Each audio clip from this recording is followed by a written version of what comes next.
بسم الله أنا وأستاذ عبد الرزاق محمد سيد الصومالي halkan waxaan ku qabanayaa maasadii xishood waxay gudbinaysaa dambaal guud oo aan u dirayo dhammaan hablaha Soomaaliyeed sidoo kale waxay gudbinaysaa xogtii aan ku soo arkay xeebta Liido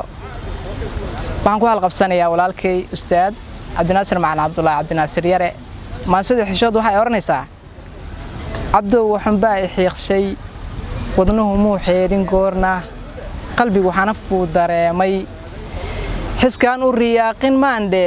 waxa xeebaha dul yaala haddaan ku xasuusi maago iska bulamaanka xoogtay markay xeebaha ku geyso oo aad gabar xaydan eegto maxaa xanaantiyo kulayl ah adoo isla dhowr xigaalka xagga ka tagxaada teesan maxaa badda xeeligeeda kubiya naas loo xinteeyay xaggaaga u soo xadareysan habluhu ragga maabay xeerin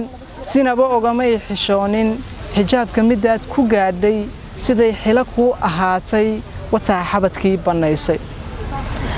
maxaa badda xaanideeda rag iyo dumar xaadir jooga xashiishad maxaa ka daaran dhanka dabku uu xad dhaafay maxaa xashka nolol ku quustay hoteelada la isku xoomay xigaalkiyo jaarka buuxa xasuusaha aan ka haysto kalbaa ku xasaasiyoota sidaanay xisaab dambaynin badeena xariiqda dheer leh maxaa xilal sare dunuubta intaan xildhibaan ka gaarnay intuu xisku maalin dheehday xaqsoorka naloo afduubay daraaruhu waa xishoode kolkii naxash lagu xambaaro ilayskiyo xaaladiisa indhuhu way xiiqayaane waxaad ku xariiqin baalal inaad qarnigii xumaanta xilkii kabtanimo u hayso waroy dumarow xishooda asturo xubnihiina qaawan hiskiina hadeeqda diintu xasuuso maanka geyso xisaabaha iilka yaala talow xogta aad ka hayso halka muxurba adoonku miyuu ku xusaawaqaysa waxay naftu xiisa doonto